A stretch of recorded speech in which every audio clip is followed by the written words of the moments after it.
Hi ಗೆಳೆಯರೆ, ನಿಮಗೆ CDL ಚೆಲುವ ಧ್ವನಿ ಲೋಕಕ್ಕೆ ಸ್ವಾಗತ. ಇವತ್ ನಾವು ನೋಡೋ ಮೂವಿ 2006 ರಿಲೀಸ್ ಆದ 8 Below ಅನ್ನೋ ಭಾವನಾತ್ಮಕವಾಗಿ ಕನೆಕ್ಟ್ ಆಗೋ ಒಳ್ಳೆ ಫೀಲ್ ಗುಡ್ ಮೂವಿನ. ಯಾಕಂದ್ರೆ ಬರೀ ಕ್ರೈಮು ಥ್ರಿಲ್ಲರ್ ಬಿಟ್ಟು ಒಂದು ಒಳ್ಳೆ ಭಾವನೆಗಳಿರುವ ಸಿನಿಮಾನ ಹೇಳೋಣ ಅಂತ ಈ ಪ್ರಯತ್ನ. ಇದನ್ನ ಹೇಗ್ ಮಾಡಿದೀನಿ ಅಂತ ಕಮೆಂಟ್ ಮಾಡಿ, ಬನ್ನಿ ಒಳಗೋಗಿ ಆ ಭಾವನೆಗಳ ಬಲೆಗೆ ಬೀಳೋಣ. ಅದಕ್ಕಿಂತ ಮುಂಚೆ ಇನ್ನು ಯಾರ್ಯಾರು ಸಬ್ಸ್ಕ್ರೈಬ್ ಆಗಿಲ್ವೋ ದಯ ಮಾಡಿ ಸಬ್ಸ್ಕ್ರೈಬ್ ಮಾಡ್ಕೊಳ್ಳಿ ಮಾರ್ರೆ. ಮೂವಿಯ ಸ್ಟಾರ್ಟಿಂಗ್ ಸೀನ್ ನಲ್ಲೇ ಫುಲ್ ಆಗಿ ಹಿಮ ಮುಚ್ಕೊಂಡಿರುವ ಅಂಟಾರ್ಟಿಕಾದ ಒಂದು ರಿಸರ್ಚ್ ಸೆಂಟರ್ ಬೇಸ್ ನ ತೋರಿಸ್ತಾರೆ. ಹಾಗೆ ನಮ್ಮ ಹೀರೋನು ತೋರಿಸ್ತಾರೆ. ಅವರೇ Paul Walker, one of my favourite actor. But ಈಗ ನೆನಪು ಮಾತ್ರ. ಅವರು ಬೆಳಗ್ಗೆನೆ ಬೇಸ್ ನಿಂದ ಹೊರಗೆ ಬಂದು, ಎದ್ದೇಳ್ರು ನನ್ನ ಹುಳಿ ಮರಿಗಳ, ಬೆಳಗಾಯ್ತು ಅಂದ್ರೆ ಅಲ್ಲಿ ನೋಡಿದ್ರೆ ಈ ಹಿಮಾನೇ ಹೊತ್ಕೊಂಡು ತುಂಬಾ ಕ್ಯೂಟ್ ಆಗಿ 8 ಅಸ್ಕಿ ಡಾಗ್ಸ್ ನಲ್ಗಿರ್ತಾರ. ಹೇಳಿದ್ ಕೇಳಿಸ್ಲಿಲ್ವಾ ನಿಮ್ಗೆ?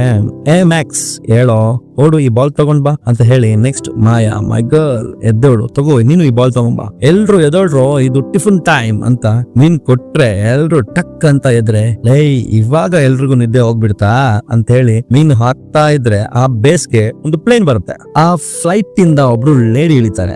ಅವರೇ ಈ ಮೂವಿಯ ಹೀರೋಯಿನ್. ಅವರ ಹೆಸರು ಕೇಟಿ. ಇದು ನಮ್ಮ ಚಾನೆಲ್ DNA ಗೆ ಹೊಂದುತ್ತೆ ಅಲ್ವಾ, ನಾವು ಹಾಗೆ ಕರೆಯೋಣ. ನಮ್ಮ ಹೀರೋಗೂ ಕೇಟಿಗೂ ಮಧ್ಯದಲ್ಲಿ ಏನೋ ನಡೀತಾ ಇದೆ, ಆದ್ರೆ ಇಬ್ರು ಹೇಳ್ಕೊತಾ ಇಲ್ಲ ಅಷ್ಟೇ. ಅವರಿಬ್ರು ಮಾತಾಡ್ಬೇಕಾದ್ರೆ ಅಲ್ಲಿಗೆ ಒಬ್ಬ ಬಲ್ಗೇರಿಯಾದ ಬೂಪ್ಪ ಬರ್ತಾನೆ. ಅವನ ಹೆಸರು ಕೂಪ್ ಅಂತ. ಅದನ್ನು ನಾವು ಹಾಗೇನೆ ಕರೆಯೋಣ. Coop ಹೀರೋನ close friend. ನೆಕ್ಸ್ಟ್ ಹಾಗೆ ಆ ಫ್ಲೈಟ್ ನಿಂದ ಒಬ್ರು ಸ್ಪೇಸ್ ರಿಸರ್ಚ್ ಸೆಂಟರ್ ಇಂದ ಬಂದ ಡಾಕ್ಟರ್, ಅವರ ಹೆಸರು ಡೇವಿಸ್. ಅವರು ಇಳಿತಾರೆ. ಅವ್ರ ಹತ್ರ ಹೀರೋ ಕೂಡ ಇಂಟ್ರೋ ಆಗ್ತಾರೆ. ನೆಕ್ಸ್ಟ್ ಬೇಸ್ ಒಳಗಿನಿಂದ ಒಂದು ಜೋಡಿ ಹೊರ ಬಂದು ಡಾಕ್ಟರ್ ಹತ್ರ ಇಂಟ್ರೋ ಆಗ್ತಾರೆ. ಅವರೇ ಈ ಬೇಸ್ ನ ಹೆಡ್. ಇವ್ರು ಕೂಪ್, ಕೇಟಿ, ಹೀರೋ ಸೇರಿ ಒಂದು ಟೀಮ್. ಬೈ ದ ಬೈ ನಮ್ಮ ಹೀರೋ ಹೆಸರು ಜೆರ್ರಿ. ಇಲ್ಲಿ ಇವರ ಕೆಲ್ಸ ಏನು ಅಂದ್ರೆ ಬೇಸ್ಗೆ ರಿಸರ್ಚ್ ಗೆ ಅಂತ ಬರೋರ್ನ ಸರಿಯಾಗಿ ಫೀಲ್ಡ್ ಗೈಡ್ನೆಸ್ ಕೊಟ್ಟು ಅವ್ರನ್ನ ಸುರಕ್ಷಿತವಾಗಿ ನೋಡ್ಕೊಳ್ಳೋದು. ನೆಕ್ಸ್ಟ್ ಬೇಸ್ ಒಳಗೆ ನೋಡಿದ್ರೆ ಎಲ್ರು ಜಾಲಿ ಮೂಡ್ ನಲ್ಲಿ ಕೂಪ್ ನ ರೇಗಿಸ್ತಾ ಇದ್ರೆ, ಯಾವಾಗ್ಲೂ ಯಾವ್ದಾದ್ರು ಹುಡುಗಿಯ ಫೋಟೋ ತೋರಿಸಿ ನನ್ನ ಗರ್ಲ್ ಫ್ರೆಂಡ್ ಅನ್ನೋದೇನಾ,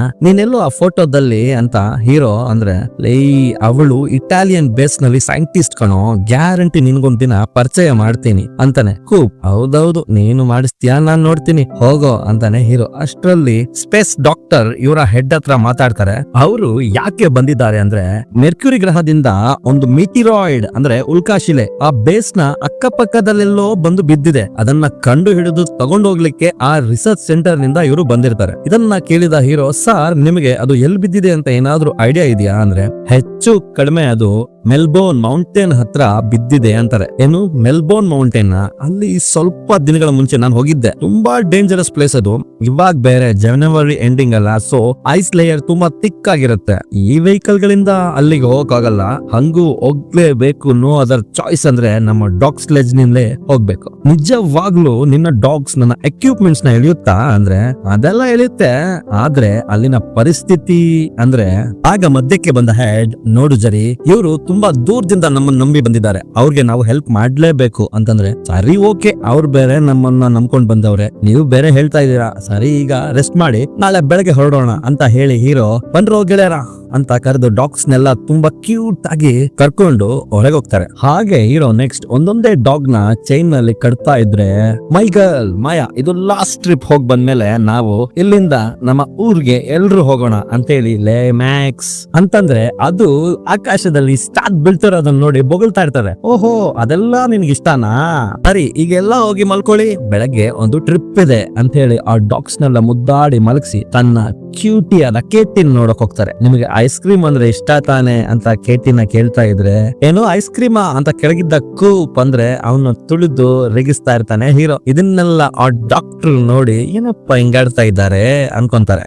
ನೆಕ್ಸ್ಟ್ ಬೆಳಗ್ಗೆ ಹೀರೋ ಸ್ಲೆಡ್ ಜೊತೆ ಫುಲ್ ರೆಡಿ ಆಗಿ ನಿಂತಿದ್ರೆ ಅಲ್ಲಿಗೆ ಡಾಕ್ಟರ್ ಬರ್ತಾರೆ. ಏನ್ ಡಾಕ್ಟ್ರೆ ಇಷ್ಟು ಲಗೇಜು? ಪರವಾಗಿಲ್ಲ ಬನ್ನಿ, ಮೊದಲು ನನ್ನ ಮುದ್ದು ಗೆಳೆಯರನ್ನ ಪರಿಚಯ ಮಾಡಿಸ್ತೀನಿ. ಈ ಫಸ್ಟ್ ಲೈನ್ ಅಲ್ಲಿ ಇರೋಳೆ ನನ್ನ ಹಾರ್ಟ್ ಬೀಟ್ ಮಾಯಾ. ಹಾಗೆ ಜಾಕ್, ಇವನಿಗೆ ಇದು ಲಾಸ್ಟ್ ಟ್ರಿಪ್, ಆಲ್ರೆಡಿ ವಯಸ್ಸಾಗಿದೆ, ನೆಕ್ಸ್ಟ್ ರಿಟೈರ್ಡ್. ನೆಕ್ಸ್ಟ್ ಲೈನ್ ಅಲ್ಲಿ ಇರೋದು ಶಾರ್ಟಿ, ಅದ್ರ ಪಕ್ಕದಲ್ಲಿರೋನು ಮ್ಯಾಕ್ಸ್, ಸರಿಯಾದ ತರಲೆ. ಅದಾದ್ಮೇಲೆ ಟ್ವಿನ್ಸ್, ಅದ್ರ ನೆಕ್ಸ್ಟ್ ಶಾಡೋ ಮತ್ತೆ ಬಗ್. ಇವರೇ ನನ್ನ ಗೆಳೆಯರ ಬಳಗ, ನಮ್ಮನ್ನ ಸೇಫ್ ಆಗಿ ಕರ್ಕೊಂಡು ಹೋಗಿ ಬರೋರು ಅಂತ ಹೀರೋ ಹೇಳಿದ್ರೆ, ಇದನ್ನೆಲ್ಲ ನೋಡಿದ್ರೆ ನಮ್ಗೆ ಅನ್ಸೋದೇನಂದ್ರೆ, ನಮ್ ಹೀರೋಗೆ ಇವರು ಡಾಗ್ಸ್ ಮಾತ್ರ ಅಲ್ಲ, ಅವರ ಪ್ರಾಣ ಅಂತ ಅಷ್ಟು ಇಷ್ಟ ಪಡ್ತಾರೆ ಹೀರೋ. ನೆಕ್ಸ್ಟ್ ಅಲ್ಲಿಗೆ ಬಂದ ಕೆಟ್ಟಿ ಹಗ್ ಕೊಟ್ಟು ಹುಷಾರಾಗಿ ಹೋಗ್ ಬನ್ನಿ ಅಂತಾಳೆ. ಅಷ್ಟ್ರಲ್ಲಿ ಅಲ್ಲಿಗೆ ಬಂದ ಕೂಪ್, ಹೀರೋ, ಡಾಗ್ಸ್ ಮತ್ತೆ ಡಾಕ್ಟರ್ ನ ಒಂದು ಸ್ನಾಪ್ ತೆಗಿತಾರೆ. ಆಗ ಹೀರೋ ಬಾರೋ ಇಲ್ಲಿ, ನೀನು ಬಾಯ್ ಹೇಳಿಲ್ಲ ಅಂದ್ರೆ ಹೋಗೋದೇ ಇಲ್ಲ ಅಂತ ಬಗ್ ಕಾಯ್ತಾವನೆ ಅಂತಾರೆ. ಅದೇನಂದ್ರೆ ಬಗ್ ಅನ್ನೋ ಡಾಗ್ ಕೂಪ್ ಅಂದ್ರೆ ತುಂಬಾ ಇಷ್ಟ, ಆದ್ರೆ ಕೂಪ್ಗೆ ಡಾಗ್ಸ್ ಅಂದ್ರೇನೆ ಭಯ. ಆ ಭಯದಲ್ಲೇ ಸರಿ ಹೋಗ್ ಬನ್ನಿ ಬಾಯ್ ಅಂತ ಹೇಳ್ತಾ ಇದ್ರೆ ಬಗ್ ಮುಖ ಎಲ್ಲಾ ನೆಕ್ತಾ ಐತೆ. ಅಯ್ಯಯ್ಯೋ ಅಂತ ಅಲ್ಲೇ ಬೀಳ್ತಾನೆ ಕೂಪ್. ಅದನ್ನ ನೋಡಿ ನಕ್ಕಿ ಹೀರೋ ಅಂಡ್ ಟೀಮ್ ಅಲ್ಲಿಂದ ಜರ್ನಿ ಸ್ಟಾರ್ಟ್ ಮಾಡ್ತಾರೆ. ಮೊದಲೇ ಮೈ ನಡಗಿಸುವಂತ ಚಳಿ, ಅದ್ರಲ್ಲೂ ಡಾಕ್ಟರ್ ನ ಕೂರ್ಸ್ಕೊಂಡು ಡಾಗ್ಸ್ ನ ಡ್ರೈವ್ ಮಾಡ್ಕೊಂಡು ಹೋಗ್ತಾರೆ ಹೀರೋ. ದಿಬ್ಬ ಇರೋ ಕಡೆ ಇಳಿದು ತಳ್ಕೊಂಡು, ಹಳ್ಳ ಇರೋ ಕಡೆ ಸ್ಪೀಡ್ ಆಗಿ ಹೋಗ್ತಾರೆ. ಯಾಕಂದ್ರೆ ಹೀರೋ ಸಾಧಾರಣ ಗೈಡ್ ಅಲ್ಲ, ತುಂಬಾ ಟ್ರೈನ್ಡ್ ಅಂಡ್ ಎಕ್ಸ್ಪೀರಿಯನ್ಸ್ ಗೈಡ್. ಇವ್ರನ್ನ ನಂಬಿ ಎಲ್ಲಿಗ್ ಬೇಕಾದ್ರೂ ಹೋಗ್ಬೋದು. ನೋಡಿ ಇವಾಗ್ಲೂ ಅಷ್ಟೇ ಸ್ಟಾಪ್ ಮಾಡಿ ಇನ್ ಮುಂದೆ ಸ್ವಲ್ಪ ಮೆಥಡ್ ಚೇಂಜ್ ಮಾಡ್ಬೇಕು ಅಂತ ಲೈನ್ ಆಗಿದ್ದ ಡಾಗ್ಸ್ ನೆಲ್ಲ ಬಂಚ್ ಆಗಿ ಕಟ್ಟಿ ಹೋಗ್ತಾರೆ. ಮಧ್ಯದಲ್ಲಿ ಒಂದ್ ಕಡೆ ನಿಲ್ಸಿ, ಡಾಕ್ಟ್ರೇ ನೋಡಿ ಇದೆಲ್ಲ ನೀವು ಲೈಫ್ ಅಲ್ಲಿ ನೋಡೋಕೆ ಆಗಲ್ಲ, ಅದನ್ನೇ ಲೆಪರ್ಡ್ ಸೀಲ್ಸ್ ಅಂತಾರೆ, ಅಂದ್ರೆ ಕಡಲು ಚಿರತೆ ಅಂತ. ಹಾಗೆ ಮುಂದುವರಿತಾರೆ. ಒಂದು ಕಡೆ ಸ್ಲೆಜ್ ನ ನಿಲ್ಲಿಸ್ತಾರೆ. ನೋಡಿ ಡಾಕ್ಟ್ರೆ, ಇದು ತುಂಬಾ ಡೇಂಜರಸ್ ಆದ ಜಾಗ, ಇಲ್ಲಿ ಎಲ್ಲಿ ಹಳ್ಳ ಇರುತ್ತೆ ಅಂತ ಗೊತ್ತಾಗಲ್ಲ, ಸೊ ನಾನೇ ಮುಂದೆ ಹೋಗ್ತೀನಿ, ನೀವು ನನ್ನ ಹಿಂದ್ಗಡೆ ಸ್ಲೆಜ್ ನ ಡ್ರೈವ್ ಮಾಡ್ಕೊಂಡು ಬರ್ಬೇಕು. ಇದು ಬ್ರೇಕ್, ಇದನ್ನ ಟೈಟ್ ಆಗಿ ಹಿಡಿದ್ರೆ ನಿಲ್ಲುತ್ತೆ, ನೋಡ್ಕೊಂಡು ಡ್ರೈವ್ ಮಾಡಿ ಸರ್ ಅಂತ ಎಲ್ಲಾ ತೋರಿಸಿ ಹೀರೋ ಒಂದು ಉದ್ದದ ಸ್ಟಿಕ್ ತಗೊಂಡು ಮುಂದೆ ಚೆಕ್ ಮಾಡ್ತಾ ಹೋಗ್ತಾರೆ. ಅಲ್ಲಿ ಒಂದು ಹಳ್ಳನು ಕಂಡಿಡಿದು, ನೋಡಿ ಡಾಕ್ಟ್ರೆ ಇಲ್ಲಿ ಹಳ್ಳ ಇದೆ, ಸೊ ನೀವು ಸ್ಲೆಜ್ ನ ಸ್ಪೀಡ್ ಆಗಿ ಓಡಿಸಿ, ಆಗ ಜಂಪ್ ಆಗಿ ಹಳ್ಳನ ಹಾರ್ಬೋದು ಅಂತ ಮ್ಯಾಕ್ಸ್ ನ ನೋಡಿ, ಮ್ಯಾಕ್ಸ್ ಕಮಾನ್ ಅಂತ ಹೀರೋ ಕರೆದಿದ್ದೇ ತಕ್ಷಣ ಮ್ಯಾಕ್ಸ್ ಎಲ್ಲಾ ಡಾಗ್ಸ್ ಸೇರಿ ಒಂದೇ ಸಾರಿ ಜೋರಾಗಿ ಬರೋದ್ರಿಂದ ಡಾಕ್ಟರ್ಗೆ ಬ್ರೇಕ್ ನ ಕಂಟ್ರೋಲ್ ಸಿಗುತ್ತೆ. ಜಸ್ಟ್ ಮಿಸ್, ಹಳ್ಳದಿಂದ ಜಸ್ಟ್ ಅಲ್ಲಿ ಪಾರಾಗ್ತಾರೆ. ಅಪ್ಪ ಸಾಕಪ್ಪ ಈ ಸಾಹಸ ಪಯಣ ಅಂತ ಅವತ್ತು ಅಲ್ಲೇ ಟೆಂಟ್ ಹಾಕ್ತಾರೆ. ಡಾಗ್ಸ್ ಎಲ್ಲ ಹೊರಗೆ ರೆಸ್ಟ್ ಮಾಡ್ತಾ ಇದ್ರೆ ಒಳಗೆ ಡಾಕ್ಟರ್ ಹೀರೋಗೆ ಥ್ಯಾಂಕ್ಸ್ ಅಪ್ಪ ನನ್ನ ಕಾಪಾಡಿದ್ದಕ್ಕೆ ಅಂತಾರೆ. ಏನ್ ಸರ್ ನೀವು ಆರಾಮಾಗಿ ರೆಸ್ಟ್ ಮಾಡಿ ಸರ್, ನಾಳೆ ಹೊರಡ್ಬೇಕು ಅಂತಾನೆ ಹೀರೋ. ಫುಲ್ ಆಗಿ ರೆಸ್ಟ್ ಮಾಡಿದ್ಮೇಲೆ ನೆಕ್ಸ್ಟ್ ಡೇ ಅವರು ಹೋಗ್ಬೇಕಾಗಿದ್ದ ಮೆಲ್ಬೋರ್ನ್ ಬೆಟ್ಟದ ಹತ್ರ ಹೋಗ್ತಾರೆ. ಅಲ್ಲಿ ಹೀರೋ ತೋರಿಸ್ತಾರೆ, ನೋಡಿ ಸರ್ ಅದೇ ಮೆಲ್ಬೋರ್ನ್ ಮೌಂಟೇನ್, ನೀವು ಬಂದ್ಬಿಟ್ರಿ ಅಂತಂತಾರೆ. ಡಾಕ್ಟರ್ಗೆ ಫುಲ್ ಖುಷಿ. ಅಲ್ಲಿ ಕಟ್ ಮಾಡಿದ್ರೆ ನೆಕ್ಸ್ಟ್ ಸೇಮ್ ಟೈಮ್ ನಲ್ಲಿ ಬೇಸ್ ನಲ್ಲಿ ತೋರಿಸ್ತಾರೆ. ಮೇನ್ ಹೆಡ್ ಕ್ವಾರ್ಟರ್ಸ್ ನಿಂದ ಬೇಸ್ ಗೆ ಒಂದು ಮೆಸೇಜ್ ಬರುತ್ತೆ. ಅದೇನಂದ್ರೆ, ನೀವು ಎಷ್ಟು ಜನ ಬೇಸ್ ನಲ್ಲಿ ಇದ್ದೀರಿ ಅಂತ ಹೆಡ್ ಕ್ವಾರ್ಟರ್ಸ್ ಇಂದ ಕೇಳಿದ್ರೆ, ನಾವು 4 ಜನ ಬೇಸ್ ನಲ್ಲಿ ಇದ್ದೀವಿ, ಇಬ್ರು ಫೀಲ್ಡ್ ನಲ್ಲಿ ಇದ್ದಾರೆ ಅಂತ ರಿಪ್ಲೈ ಹೇಳ್ತಾರೆ. ಅದಕ್ಕೆ ಅವ್ರನ್ನ ವಾಪಸ್ ಬೇಸ್ ಗೆ ಬರೋ ಕೇಳಿ, ಬಿಕಾಸ್ ನಾವೀಗ ದೊಡ್ಡ ಚಂಡಮಾರುತನ ಎದುರಿಸಬೇಕು, ಸೊ ಎಲ್ರು ಬೇಸ್ ನಲ್ಲೇ ಇರ್ಬೇಕು, ಯಾಕಂದ್ರೆ ಅದು ತುಂಬಾ ಗಾಢವಾದ ಸೈಕ್ಲೋನ್, ದಟ್ಸ್ ವೈ ಅಂತಂದ್ರೆ ಬೇಸ್ ನಲ್ಲಿರೋರ್ಗೆಲ್ಲ ಗಾಬರಿ ಜೊತೆ ಭಯನೂ ಆಗುತ್ತೆ. ಅದೇ ಗಾಬರಿಯಲ್ಲಿ ಕೇಟಿ ವಾಕಿ ಟಾಕಿ ಮೂಲಕ ಹೀರೋನ ಸಂಪರ್ಕ ಮಾಡೋಕೆ ಟ್ರೈ ಮಾಡ್ತಾರೆ. ಆಗ ಅವರ ಟೆಂಟ್ ಕೂಡ ಆ ಬೆಟ್ಟದ ಹತ್ರನೇ ಇರುತ್ತೆ, ಸೊ ಹೀರೋಗೆ ಕೇಳಿಸುತ್ತೆ. ಅದನ್ನ ಕೇಳಿದ ಹೀರೋಗೆ ಇದರ ಸೀರಿಯಸ್ನೆಸ್ ನ ಅರ್ಥ ಆಗುತ್ತೆ. ಸೊ ಡಾಕ್ಟರ್ಗೆ ಈಗ್ಲೇ ಹೋಗ್ಬೇಕು, ಇದು ತುಂಬಾ ಡೇಂಜರಸ್ ಸಿಚುವೇಶನ್ ಅಂದ್ರೆ ಡಾಕ್ಟರ್ ಹೋಗ್ತಾ ಇಲ್ಲ. ನೋಡಿ ಜರಿ, ನಾನು ತುಂಬಾ ದೂರದಿಂದ ಈ ವಿಷಯಕ್ಕಾಗಿ ನನ್ನ ಪ್ರಾಣನೂ ಲೆಕ್ಸದೆ ಬಂದಿದ್ದೀನಿ, ಸುಮ್ನೆ ಸುತ್ತಾಡಕ್ ಬರಲಿಲ್ಲ. ಯಾಕಂದ್ರೆ ನಾನು ಹುಡುಕೊಂಡು ಬಂದಿರೋದು ಉಲ್ಕಾಶಿಲೆನ, ಅದು ಮೆರ್ಕುರಿಯಿಂದ ಬಂದ್ ಬಿದ್ದಿರೋದು. ಅದು ಎಷ್ಟು ದೊಡ್ಡ ಇನ್ವೆನ್ಷನ್ ಗೊತ್ತಾ? ಬಟ್ ಡಾಕ್ಟ್ರೆ, ಈ ತರ ಬೇಸ್ ನಿಂದ ವಾರ್ನಿಂಗ್ ಬಂದಿದೆ ಅಂದ್ರೆ ಅದು ಸೀರಿಯಸ್. ನನಗೆ ಆ ಮಿಟಿರಾಯ್ಡ್ ಗಿಂತ ನಿಮ್ಮನ್ನ ಹುಷಾರಾಗಿ ಕರ್ಕೊಂಡು ಹೋಗೋದೇ ಮುಖ್ಯ ಅಂತಂದ್ರೆ ಡಾಕ್ಟರ್ ಹೋಗ್ತಾನೆ ಇಲ್ಲ. ಇಲ್ಲ ನೋಡಿ ಇದೊಂದು ಹೆಲ್ಪ್ ಮಾಡಿ ಅಂತ ರಿಕ್ವೆಸ್ಟ್ ಎಲ್ಲ ಮಾಡ್ತಾವ್ರೆ. ಓಕೆ, ನಾಳೆ ಮಧ್ಯಾಹ್ನದವರೆಗೂ ಮಾತ್ರ ನಿಮ್ಗೆ ಟೈಮ್, ಅಷ್ಟರಲ್ಲಿ ಆ ಕಲ್ಲು ಸಿಗ್ಲಿಲ್ಲ ಅಂದ್ರೆ ನಾವು ಇಲ್ಲಿಂದ ಹೊರಡಬೇಕು, ಓಕೆನಾ ಅಂತಂದ್ರೆ ಅವರು ನಗುತ್ತಾನೆ. ಓಕೆ ಅಷ್ಟು ಟೈಮ್ ಸಾಕು ಅಂತ ಡಾಕ್ಟರ್ ಖುಷಿ ಆಗ್ತಾರೆ. ನೆಕ್ಸ್ಟ್ ಬೆಳಗ್ಗೆ ಆ ಬೆಟ್ಟದ ಹತ್ರ ಹೋಗ್ತಾರೆ. ಅಲ್ಲಿ ನಮ್ ಹೀರೋ ಹೇಳ್ತಾರೆ, ನೋಡಿ ಸರ್ ನಾನು ಪ್ಲಗ್ ಮಾಡಿರೋ ಫ್ಲಾಗ್ ಪಕ್ಕದಲ್ಲೇ ನೀವು ನಡಿಬೇಕು, ಬೇರೆ ಕಡೆ ಹೋಗ್ಬಾರ್ದು ಅಂತ ಹೇಳಿ ಅಲ್ಲಿ ಸುಮಾರು ಕಲ್ನ ಹುಡುಕ್ತಾರೆ. ನಮ್ ಹೀರೋನು ತೋರಿಸ್ತಾರೆ, ಬಟ್ ಅದೆಲ್ಲ ಯಾವ್ದು ಅಲ್ಲ ಅಂತ ಡಾಕ್ಟರ್ ನೋಡ್ತಾ ಇದ್ರೆ ಟೈಮ್ ಬೇರೆ ಆಗ್ತಾ ಇದೆ, ಸಿಗೋ ಹೋಪ್ ಕೂಡ ಕಡಿಮೆ ಆಗ್ತಾ ಇದೆ. ಆ ಟೈಮ್ ನಲ್ಲೇ ಡಾಕ್ಟರ್ ಏನೋ ನೋಡಿ ಸಪರೇಟ್ ಆಗಿ ಹೋಗ್ತಾರೆ, ಅಲ್ಲೇ ಆ ಕಲ್ ಸಿಗುತ್ತೆ. ಫುಲ್ ಖುಷಿಲಿ ಡಾಕ್ಟರ್ ಕುಣಿದಾಡ್ಬಿಡ್ತಾರೆ. ಓಕೆ ಸಮಾಧಾನ ಸಾರ್, ನಾನು ಹೇಳಿದ್ನಲ್ಲ ಅದು ಡೇಂಜರಸ್ ಪ್ಲೇಸ್, ಮೆತ್ತಗೆ ಬನ್ನಿ ಅಂತ ಅವ್ರನ್ನ ಇವ್ರ ಹತ್ರ ಕರ್ಕೊಂಡು ಅಲ್ಲಿಂದ ಹೊರಡೋಕೆ ಶುರು ಮಾಡ್ತಾರೆ. ಸೇಮ್ ಟೈಮ್ ನಲ್ಲಿ ಬೇಸ್ ನಲ್ಲಿ ಅಲ್ಲಿ ಇನ್ನೊಂದು ಅಲರ್ಟ್ ಮೆಸೇಜ್ ಬರುತ್ತೆ. ಅದೇನಂದ್ರೆ, ಇದಕ್ಕಿಂತ ಮುಂಚೆ ಹೊರಗಿದ್ದವ್ರನ್ನ ಬೇಸ್ ಒಳಗೆ ಕರ್ಕೊಳ್ಳಿ ಅಂದಿದ್ರಲ್ಲ, ಈಗ ನೀವೆಲ್ಲ ಆ ಬೇಸ್ ನೇ ಖಾಲಿ ಮಾಡ್ಬೇಕು ಅಂತ ಹೇಳ್ತಾವ್ರೆ. ಬಿಕಾಸ್ 20 ವರ್ಷದಲ್ಲೇ ಆಗದ ಒಂದು ದೊಡ್ಡ ವೆದರ್ ಚೇಂಜ್ ಆಗ್ತಾ ಇದೆ. ಸೊ ಆ ವಾಯುಭಾರ ಕುಸಿತದ ಇಂಪ್ಯಾಕ್ಟ್ ತುಂಬಾ ಭಯಂಕರವಾಗಿರುತ್ತೆ. ಆದ್ರಿಂದ ಇನ್ನು ಸ್ವಲ್ಪ ಟೈಮ್ ನಲ್ಲಿ ಅಲ್ಲಿಂದ ಹೊರಡಿ, ಲೇಟ್ ಆದ್ರೆ ಅಲ್ಲಿಂದ ನೀವು ಫ್ಲೈ ಮಾಡೋಕ್ ಆಗಲ್ಲ ಅಂತ ದೊಡ್ಡ ವಾರ್ನಿಂಗ್ ಕೊಡ್ತಾರೆ. ಇದೇನು ಗೊತ್ತಿಲ್ಲದೆ ಅಲ್ಲಿ ಹೀರೋ ಅಂಡ್ ಟೀಮ್ ಬೇಸ್ ಕಡೆ ಬರ್ತಾ ಇದ್ರೆ, ಹೀರೋ ಅವರ ಡಾಗ್ಸ್ ಅಲ್ಲಿ ಒಂದಕ್ಕೆ ಕಾಲ್ಗೆ ಏಟಾಗಿ ರಕ್ತ ಸೋರ್ತಿರೋದನ್ನ ಗಮನಿಸಿದ ಹೀರೋ ಸ್ಲೆಜ್ ನ ನಿಲ್ಲಿಸಿ ಯಾವ ಡಾಗ್ ಅಂತ ನೋಡಿದ್ರೆ ಅದು ನಮ್ಮ ವಯಸ್ಸಾದ ಜಾಕ್. ಸೊ ಅದಕ್ಕೆ ಫಸ್ಟ್ ಏಡ್ ಮಾಡಿ ಬ್ಯಾಂಡೇಡ್ ಹಾಕ್ತಾ ಇದ್ರೆ ಬೇಸ್ ನಿಂದ ವಾಕಿ ಟಾಕಿಯಲ್ಲಿ ಕಾಲ್ ಬರ್ತಾ ಇರುತ್ತೆ. ಸೊ ಡಾಕ್ಟರ್ ಗೆ ಹೀರೋ ಹೇಳ್ತಾರೆ, ಸರ್ ಸ್ವಲ್ಪ ಮಾತಾಡಿ ಅಂತ. ಆಗ ಡಾಕ್ಟರ್ ಎತ್ಕೊಂಡು ಮಾತಾಡ್ತಾ ಇರ್ತಾರೆ, ಬಟ್ ಸರಿಯಾಗಿ ಸಿಗ್ನಲ್ಸ್ ಕೇಳ್ತಾ ಇರಲ್ಲ ಅಂತ ಒಂದು ಎಡ್ಜ್ ಗೆ ಬರ್ತಾರೆ ಅಷ್ಟೇ. ಅಲ್ಲಿಂದ ಜಾರಿ ಕೆಳಗೆ ಬೀಳ್ತಾರೆ. ಬೀಳೋ ಫೋರ್ಸ್ ಗೆ ಕಾಲ್ ಮುರಿಯುತ್ತೆ. ನನ್ನ ಕೈಲಿ ಆಗ್ತಾ ಇಲ್ಲ ಅಂತ ಡಾಕ್ಟರ್ ಅಂದ್ರೆ ಆದ್ರೆ ಮೇಲಿಂದ ನೋಡಿದ ಹೀರೋಗೆ ಶಾಕ್ ಆಗುತ್ತೆ. ಬಿಕಾಸ್ ಬಿದ್ದ ಜಾಗದಲ್ಲಿ ಐಸ್ ಕ್ರ್ಯಾಕ್ ಆಗಿ ಡಾಕ್ಟರ್ ನೀರೊಳಗೆ ಬೀಳ್ತಾ ಇರ್ತಾರೆ. ಇದನ್ನೆಲ್ಲ ನೋಡಿದ ಡಾಕ್ಟರ್ ಭಯ ಪಡ್ಕೊಂತಾರೆ. ತುಂಬಾ ಕ್ಯಾಶುಯಲ್ ಆಗಿ ನಮ್ಮ ಹೀರೋ ಡಾಕ್ಟರ್ಗೆ ಮೇಲಿಂದಾನೆ ಇನ್ಸ್ಟ್ರಕ್ಷನ್ಸ್ ಕೊಡ್ತಾರೆ. ಇಲ್ಲಿ ನೋಡಿ ಡಾಕ್ಟ್ರೆ, ಮೊದಲು ನೀವು ಭಯ ಪಡ್ಬೇಡಿ, ಏನೇ ಆಗ್ಲಿ, ಮುಖ್ಯವಾಗಿ ನೀವು ಆ ನೀರನ್ನ ಒಂದು ಡ್ರಾಪ್ ಕೂಡ ಕುಡಿಬಾರ್ದು. ಯಾಕಂದ್ರೆ ಆ ನೀರ್ ಕುಡಿದ್ರೆ ನಿಮ್ಮ ಲಂಗ್ಸ್ ನ ಫ್ರೀಸ್ ಮಾಡುತ್ತೆ. ನಾನ್ ಇದ್ದೀನಿ, ಹೆದರ್ಬೇಡಿ ಅಂತ ಹೇಳಿ ನೆಕ್ಸ್ಟ್ ಮೈ ಬೆಸ್ಟ್ ಗರ್ಲ್ ಮಾಯಾ, ನಿಮ್ಮಿಂದಲೇ ಈ ಕೆಲಸ ಆಗೋದು ಅಂತ ಚಿಯರ್ ಮಾಡಿ ಒಂದು ರೋಪ್ ನ ಟ್ಯಾಗ್ ಮಾಡಿ ಕಳಿಸ್ತಾರೆ. ಮಾಯಾ ವೆಯ್ಟ್ ಕಡಿಮೆ ಇರೋದ್ರಿಂದ ಮೆಲ್ಲಗೆ ಡಾಕ್ಟರ್ ಹತ್ರ ಹೋಗಿ ಡಾಕ್ಟರ್ ನ ಕುತ್ತಿಗೆಗೆ ಆ ರೋಪ್ ನ ಹಾಕಿದ್ರೆ ಹೀರೋ ಡಾಕ್ಟರ್ ನ ಗಟ್ಟಿಯಾಗಿ ಇಟ್ಕೊಳ್ಳಿ ಸಾರ್ ಅಂತ ಹೇಳಿ ಆ ರೋಪ್ ನ ಡಾಗ್ಸ್ ನ ಬಂಚಿಗೆ ಕಟ್ಟಿ ಪುಲ್ ಮಾಡೋಕ್ ಹೇಳಿದ್ರೆ ಅವು ಜೋರಾಗಿ ಎಳೆಯುತ್ತವೆ. ಸೊ ಡಾಕ್ಟರ್ ನೀರಿಂದ ಹೊರಗೆ ಬಂದು ಕಾಪಾಡಲ್ಪಡ್ತಾರೆ. ನಮ್ಮ ಹೀರೋ ಅಂಡ್ ಡಾಗ್ಸ್ ಟೀಮ್ ತುಂಬಾ ಕಷ್ಟಪಟ್ಟು ಡಾಕ್ಟರ್ ನ ಕಾಪಾಡ್ತಾರೆ. ಮತ್ತೆ ಕ್ಲೀನ್ ಆಗಿ ಡಾಕ್ಟರ್ ನ ಪ್ಯಾಕ್ ಮಾಡಿ ಏನಿಲ್ಲ ಇನ್ನು ಸ್ವಲ್ಪ ದೂರ ಬಂದ್ಬಿಟ್ರಿ ಸಾರ್ ಅಂತ ಧೈರ್ಯ ಹೇಳಿ ಅಲ್ಲಿಂದ ಗೆಳೆಯರೇ ಡಾಕ್ಟರ್ ನ ಕಾಪಾಡ್ಲೇಬೇಕು, ಫಾಸ್ಟ್ ಆಗಿ ಹೋಗಿ ಅಂತ ಕಮಾಂಡ್ ಕೊಟ್ಟಿದ್ದೆ ತಡ ಡಾಗ್ಸ್ ಎಲ್ಲ ಫುಲ್ ಜಂಪ್ ಮಾಡ್ಕೊಂಡು ಸ್ಪೀಡ್ ಆಗಿ ಹೊಡ್ತಾವೆ. ನೆಕ್ಸ್ಟ್ ಸೇಮ್ ಟೈಮ್ ನಲ್ಲಿ ಬೇಸ್ ನಲ್ಲಿ ಎಲ್ರು ಎಲ್ಲ ಪ್ಯಾಕ್ ಮಾಡ್ಕೊಂಡು ಹೊರಡಲು ರೆಡಿ ಆಗ್ತಾವ್ರೆ. ಬಟ್ ಯಾರಿಗೂ ಹೀರೋನ ಬಿಟ್ಟು ಹೋಗೋ ಮನ್ಸಿಲ್ಲ. HQ ಇಂದ ಬಂದ ವಾರ್ನಿಂಗ್ ನ ಸೀರಿಯಸ್ ಗೊತ್ತಿದ್ರು ಸ್ವಲ್ಪ ವೈಟ್ ಮಾಡೋಣ ಅಂತ ಕಾಯ್ತಾವ್ರೆ. ಆ ಕಡೆ ಹೀರೋ ಮತ್ತೆ ಡಾಕ್ಟರ್ ಅನ್ಕಂಡೀಷನಲ್ ವೆದರ್ ಚೇಂಜ್ ನಿಂದ ಇಬ್ರು ಜ್ಞಾನ ತಪ್ಪೋಗವ್ರೆ. ಹೀರೋ ಕೈ ಬೆರಳುಗಳೆಲ್ಲ ಮರಗಟ್ಟಿವೆ. ಬಟ್ ನಮ್ಮ ಡಾಗ್ಸ್ ಮಾತ್ರ ನಿಲ್ತಾನೆ ಇಲ್ಲ. ಹಾಗೆ ಕೇಟಿ ಕಿಟಕಿ ಕಡೆ ನೋಡ್ತಾ ಇದ್ರೆ ದೂರದಲ್ಲಿ ಡಾಗ್ಸ್ ನ ಸೌಂಡ್ ಕೇಳುತ್ತೆ. ಅವ್ರು ಬಂದ್ಬಿಟ್ರು ಅಂತ ಅವ್ರನ್ನ ನೋಡಿದ್ರೆ ಇಬ್ರು ಕೂಡ ಚಳಿಯಲ್ಲಿ ಜರ್ಜರಿತರಾಗಿದ್ದಾರೆ. ಅದ್ರಲ್ಲೂ ಡಾಕ್ಟರ್ ಮೊದಲೇ ಅನ್ಕಾನ್ಶಿಯಸ್, ಮತ್ತೆ ಹೀರೋನ ಬೆರಳುಗಳೆಲ್ಲ ಹಾಳಾಗಿವೆ. ಹೀಗಿದ್ರು ನಮ್ಮ ಹೀರೋ ಫಸ್ಟ್ ಡಾಕ್ಟರ್ ನ ಹಚ್ಚಿ ಹೋಗೋಣ ಮತ್ತೆ ಡಾಗ್ಸ್ ಎಲ್ಲಾರನ್ನು ಕರ್ಕೊಳ್ಳಿ ಹೊರಡೋಣ ಇಲ್ಲಿಂದ ಅಂತಾರೆ. ಆದ್ರೆ ಡಾಗ್ಸ್ ನ ಫ್ಲೈ ಮಾಡಿಸ್ಲಿಕ್ಕೆ ಬೇಸ್ ನ ಹೆಡ್ ಒಪ್ತಾ ಇಲ್ಲ. ಯಾಕಂದ್ರೆ ಫ್ಲೈಟ್ ನಲ್ಲಿ ಆಲ್ರೆಡಿ ಓವರ್ ವೇಟ್ ಆಗಿದೆ. ಇನ್ನು ನಮ್ಮನ್ ಮಾತ್ರ ಫ್ಲೈಟ್ ಕ್ಯಾರಿ ಮಾಡೋಷ್ಟು ಕೆಪಾಸಿಟಿ ಇದೆ. ಅದರಿಂದ ಹಾಗಾದ್ರೆ ನನ್ನ ನಾಯಿಗಳೆಲ್ಲ ನಾನು ಬಿಟ್ಬಿಡ್ತೀರಾ ಅಂತ ಕೋಪದಲ್ಲಿ ಕೇಳಿದ್ರೆ ಹಾಗಲ್ಲ, ಅರ್ಥ ಮಾಡ್ಕೋ ಜರಿ, ನಮ್ಮನ್ನು ಬಿಟ್ಟು ಕೇಟಿ ಬಂದು ನೆಕ್ಸ್ಟ್ ಟ್ರಿಪ್ ನಲ್ಲಿ ಡಾಗ್ಸ್ ನ ಕರ್ಕೊಂಡ್ ಬರ್ತಾರೆ ಅಂತ ಹೆಡ್ ಅಂದ್ರೆ ಸರಿ ಓಕೆ ಒಳ್ಳೆ ಐಡಿಯಾ, ನೀವೆಲ್ಲ ಹೋಗಿ ನಾನು ಡಾಗ್ಸ್ ನ ಜೊತೆ ಇರ್ತೀನಿ, ನೆಕ್ಸ್ಟ್ ಟ್ರಿಪ್ ನಾನೇ ಬರ್ತೀನಿ ಅಂತಂದ್ರೆ ಅದಕ್ಕೆ ಕೇಟಿ ಕೂಡ ಅದೇ ನಾನು ಬಂದು ಕರ್ಕೊಂಡ್ ಬರ್ತೀನಿ ಅಂತ ಹೇಳ್ತಾ ಇದ್ನಲ್ಲ. ಅದೆಲ್ಲ ಅಲ್ದೆ ಡಾಗ್ಸ್ ಗೆ ನಮ್ ತರ ಅಲ್ಲ, ಅವು ಎಕ್ಸ್ಟ್ರೀಮ್ ವೆದರ್ ವೇರಿಯೇಷನ್ಸ್ ನ ತಡ್ಕೊಂತವೆ. ಅಷ್ಟರಲ್ಲಿ ನಾನು ಬಂದು ವಾಪಸ್ ಕರ್ಕೊಂಡ್ ಬರ್ತೀನಿ ಓಕೆನಾ ಅಂದ್ರೆ HQ ಇಂದ ಬೇರೆ ವಾರ್ನಿಂಗ್ ಬಂದಿದೆ, ಇನ್ 3 hours ಅಲ್ಲಿ ಬೇರೆ ಕರ್ಕೊಂಡು ಹೋಗ್ತೀನಿ ಅಂತ ಹೇಳ್ತಾವ್ರಲ್ಲ. ಸೊ ಇವ್ರನ್ನ ನಂಬಿ ಹೀರೋ ನಾಯಿನ ಅಲ್ಲೇ ಕಟ್ಟಾಕ್ತಾರೆ. ಎಲ್ಲಾ ನಾಯಿಗೂ ಸರಿಯಾಗಿ ನೆಕ್ ಬ್ಯಾಂಡ್ ಕಟ್ಟೋಕ್ ಹೇಳ್ತಾರೆ. ಹಾಗೆ ನನ್ನ ಫೇವ್ರೆಟ್ ಗರ್ಲ್ ಮಾಯಾ ಹತ್ರ ಹೋದ ಹೀರೋ, ಮಾಯಾ ಮೈ ಡಾರ್ಲಿಂಗ್, ನಿನ್ನ ನಂಬಿ ಇವ್ರನ್ನ ಬಿಟ್ಟೋಗ್ತಾ ಇದೀನಿ, ನೀನ್ ಇವ್ರನ್ನ ನೋಡ್ಕೊಂತೀಯ ಅಂತ ನನಗ್ ಗೊತ್ತು, ನಾನೇ ಬಂದು ಕರ್ಕೊಂಡ್ ಬರ್ತೀನಿ, ಅಲ್ಲಿವರೆಗೂ ನನ್ನ ಮುದ್ದುಗಳ ಹುಷಾರಾಗಿರಿ ಅಂತ ಹೇಳಿ ಫುಲ್ ಭಾರದ ಮನಸ್ಸಿನಲ್ಲೇ ಅಲ್ಲಿಂದ ಎಲ್ರು ಹೊರಟ್ರೆ ಆ ಫ್ಲೈಟ್ ಟೇಕ್ ಆಫ್ ಆಗ್ಬೇಕಾದ್ರೆ ಆ ಡಾಗ್ಸ್ ಎಲ್ಲ ನೋಡ್ತಾ ಇದ್ರೆ ಅದನ್ನ ನೋಡಕ್ಕಾಗ್ದೆ ಹೀರೋ ಆ ಕಡೆ ತಿರ್ಕೊಂತಾರೆ.